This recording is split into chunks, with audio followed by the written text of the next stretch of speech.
morning, my dear students. Today I am going to teach you parts of sentence. Sentence के कितने भाग होते हैं? द सेंटेंस के दो भाग होते हैं, subject plus predicate.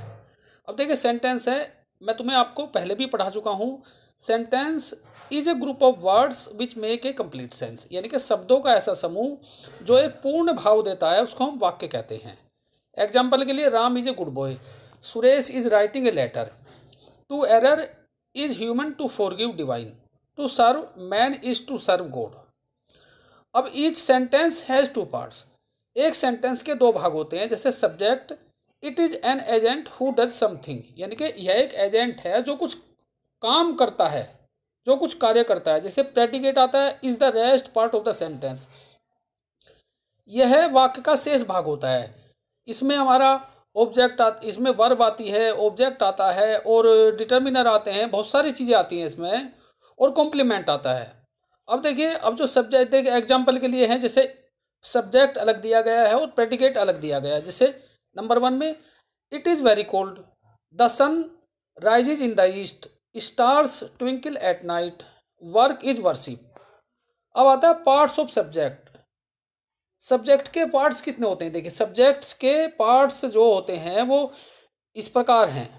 The parts of subject, qualifier माना होता है जो विशेषता बताने वाले होते हैं। मेन वर्ड, जो मेन वर्ब होता है उसमें क्वालिफाई यानी कि एडजेक्टिव भी जुड़ जाता है।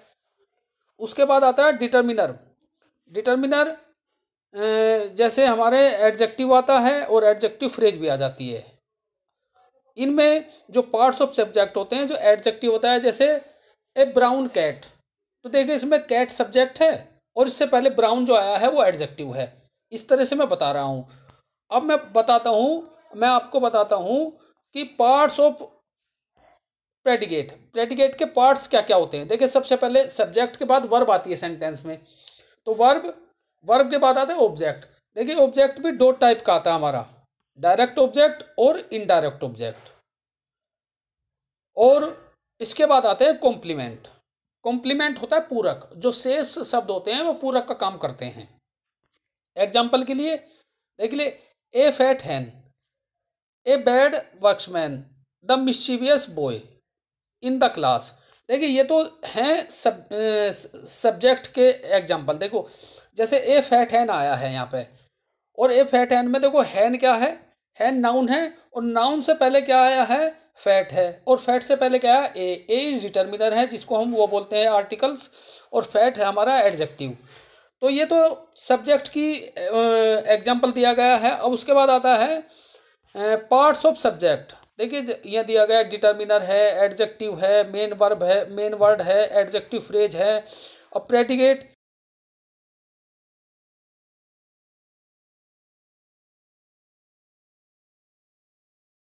Man with stick is very rich. देखिए, इसमें अलग अलग दिए गए हैं। देखो, इसमें द क्या है, डिटर्मिनर है, ब्लाइंड क्या है, एडजेक्टिव है, मैन क्या है, मेन वर्ड है जिसको हम सब्जेक्ट नाउन बोलते हैं, और विद स्टिक क्या है, इसमें एडजेक्टिव फ्रेज है, और इज वेरी रिच है इसमें प्रेडिकेट। तो इस प्रकार से एक सेंटेंस सब्जेक्ट के पार्ट्स बने हैं इसमें।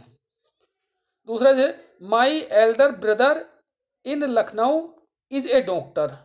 तीसरा सेंटेंस है, those black dogs in the street bark at night. उसके बाद दिया गया है, the new captain in the team is very punctual. अब देखिए, an old man in the corner is happy. अब देखो, इसमें देखो एन आया है, ये डिटर्मिनर आता है, इसको हम आर्टिकल्स भी कहते हैं। ओल्ड है, इसमें देखो एडजेक्टिव है, बूढ़ा है। मैन क्या है, इसमें मेन वर्ब बोलते हैं जिसको सब्जेक्ट यानी कि जो काम करने वाला होता है, नाउन बोलते हैं जिसको। और इन द कॉर्नर माने कोने में, इसमें आता है एडजेक्टिव फ्रेज बोलते हैं जिसको। और इज हैप्पी, देखो ये प्रेडिकेट है। इस प्रकार अब आते हैं पार्ट्स ऑफ द प्रेडिकेट। देखिए, द टीचर सब्जेक्ट है, appointed Prabhat is a captain. देखिए, इसमें वर्ब क्या हुई, अपॉइंटेड हुआ, और ऑब्जेक्ट क्या हुआ इसमें, प्रभात एज ए कैप्टन, यानी कि अध्यापक ने प्रभात को एक कप्तान के रूप में नियुक्त किया। अब दूसरा सेंटेंस है, जैसे द जज फाउंड हिम गिल्टी, जज ने उसे दोषी पाया। अब my brother gave me A 10 rupee note, मेरे भाई ने मुझे एक 10 रुपए का नोट दिया। The teacher teaches us English, अध्यापक हमें अंग्रेजी पढ़ाता है। Her mother gave me a piece of bread, उसकी माता ने मुझे एक रोटी का टुकड़ा दिया। देखिए इसमें अलग अलग चीज़ें दर्शाई गई हैं। इस प्रकार से हम सब्जेक्ट और प्रेडिकेट के बारे में जानेंगे। और मैं I think that you will learn it very well, and if you have any problem you can contact me. My mobile number is 9013689013. Thank you very much.